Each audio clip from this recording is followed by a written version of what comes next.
सही बच्चों को नमस्कार।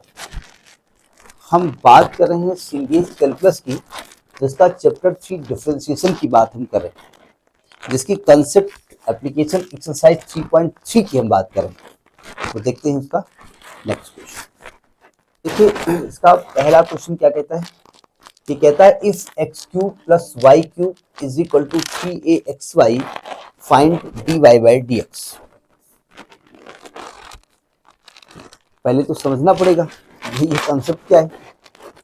देखिए हम जानते हैं कि यहाँ से y का मान नहीं निकालते, क्योंकि dy बाई dx निकालने के लिए पहली कंडीशन ये है कि y की वैल्यू x के टर्म में होनी चाहिए, y is the function of x होना चाहिए।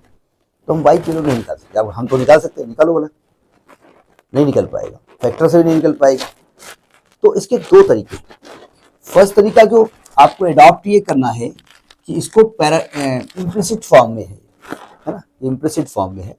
तो हमने टॉपिक में बताया है कि आप सिंपली इसको डिफरेंशिएट कर दो, डिवाइड कर दो बस। तो आप लिखेंगे डिफरेंशिएटिंग इक्वेशन 1, इसको 1 मान लेते हैं, विद रेस्पेक्ट टू x, बस कुछ नहीं।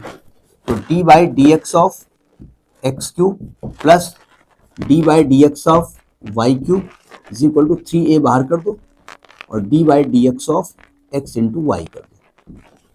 3a बाहर रहेगा, काहे के लिए इसको डिस्टर्ब करें। अब क्योंकि एक्स क्यूब एक्स का ही फंक्शन है, तो एक्स क्यूब का डेरिवेटिव तो 3x स्क्वायर हो जाएगा। हमने बताया था अगर y का फंक्शन है, x के रिस्पेक्ट में डिफरेंशिएट हो रहा है, तो उसका सिंपली वही फॉर्मूला लगाओ जैसे x में लगता है। जैसे एक्स क्यूब का 3x स्क्वायर, तो वाई क्यूब का 3y स्क्वायर, और उसके साथ dy बाई dx लिख दो। क्यों करते हैं ये टॉपिक में बताया जा चुका है, वो अब नहीं बताएंगे। इज इक्वल टू 3a, यहाँ पर प्रोडक्ट लगेगा, फर्स्ट फंक्शन x और y का हो जाएगा dy by dx plus second function 1 और x का होगा dy by dx of x, है ना। तो इसका तो 1 ही हो जाने वाला है, ब्रैकेट खोल दो, तो आएगा 3x square plus 3y square dy by dx is equal to 3ax dy by dx plus 3ay। क्योंकि आपको dy बाई dx निकालना है, तो dy बाई dx के टर्म को एक तरफ करना पड़ेगा, कर दो। इसको लिखाना तो 3y square dy by dx minus 3ax dy by dx is equal to, उधर 3ay है और माइनस का 3x स्क्वायर होगा। अब थोड़ा सा इसको कैलकुलेट किया जाए। ये हो जाएगा 3 कॉमन ले लो और dy बाई dx कॉमन ले लो, और तो बचेगा नहीं। यहाँ बचेगा y स्क्वायर माइनस 3 कॉमन ले लिया है हमने, माइनस का ax, यहाँ से 3 कॉमन ले लो तो आएगा ay माइनस एक्स स्क्वायर, 3 से 3 कैंसिल कर दो, तो dy बाई dx की वैल्यू आएगी ay minus x square upon y square minus ax। तो ये आपका आंसर आ गया, देख लेते हैं। ठीक, अब इसमें एक कंफ्यूज मत होना कि हमने ऊपर से भी माइनस कॉमन ले लिया और नीचे से भी ले लिया। हमने प्रूफ किया एक्स स्क्वायर माइनस ए वाई बराबर अपान ए एक्स माइनस वाई स्क्वायर, तो कंफ्यूज मत होना, ऐसा भी हो सकता है। ठीक है, अब देखिए कुछ बुक्स में थोड़ा सा मेथड चेंज किया है। हम हर क्वेश्चन में 2 मेथड नहीं बताएंगे, यहाँ मैं बता रहा हूँ क्यों।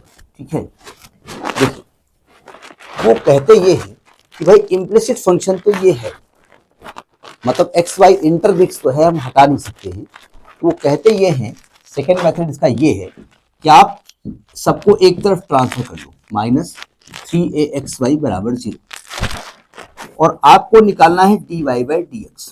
ठीक है, तो सबसे पहले कहते हैं ऐसा करो कि ये फंक्शन है, इस फंक्शन को x के रेस्पेक्ट में डिफरेंशिएट कर दो। नीचे dx लिखा है, ऊपर x के रेस्पेक्ट में डिफरेंशिएट कर दो और y को कांस्टेंट कर दो।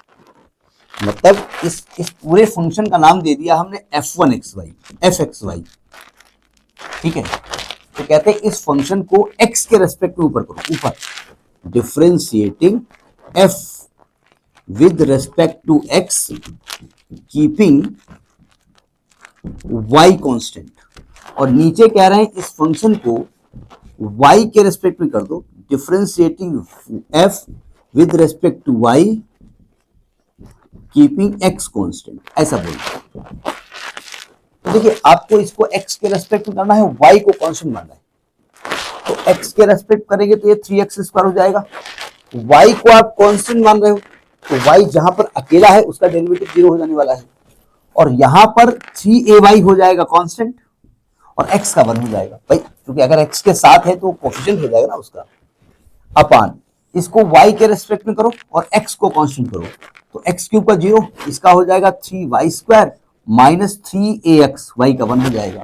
अब 3 से ऊपर नीचे काट दो तो आएगा x² माइनस ay अपान y² माइनस 3x, सॉरी क्या लिख रहा हूं ax। यही एक तरीका होता है। कैसी कही? तो ये अच्छी कही, ऐसे कर दो अगर आपको याद रहे, आंसर ही आ रहा ना, ay माइनस x² अपान, माइनस लगा दो, यहां पर माइनस कर दो,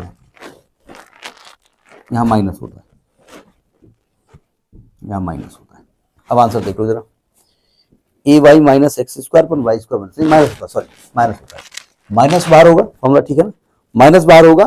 फंक्शन को x के रेस्पेक्ट में डिफरेंशिएट करेंगे, इस पूरे फंक्शन का नाम f है, और y को कांस्टेंट मानेंगे, मतलब नीचे x है तो ऊपर x के रेस्पेक्ट करेंगे, और ऊपर y है तो नीचे y के रेस्पेक्ट करेंगे। अब सिमेट्री याद करनी पड़ेगी, क्या करना पड़ेगा। अब चूंकि माइनस लगा है तो ये माइनस को हटाने के लिए ये हो जाएगा ay माइनस x² अपन y² माइनस ax, माइनस होता है, माइनस होता है। अब बताया क्या था, इस फार्मूले को ज्यादा यूज तो हम करते नहीं, लेकिन डायरेक्ट करने के लिए बढ़िया मेथड है, लेकिन हम अगले क्वेश्चन में ये मेथड यूज कर भी सकते हैं, नहीं भी कर सकते, ठीक है, सिंगेज भी कर सकते हैं, आरडी तो नहीं करेंगे, ठीक है। तो ये आपका पहला क्वेश्चन हो गया। Next video.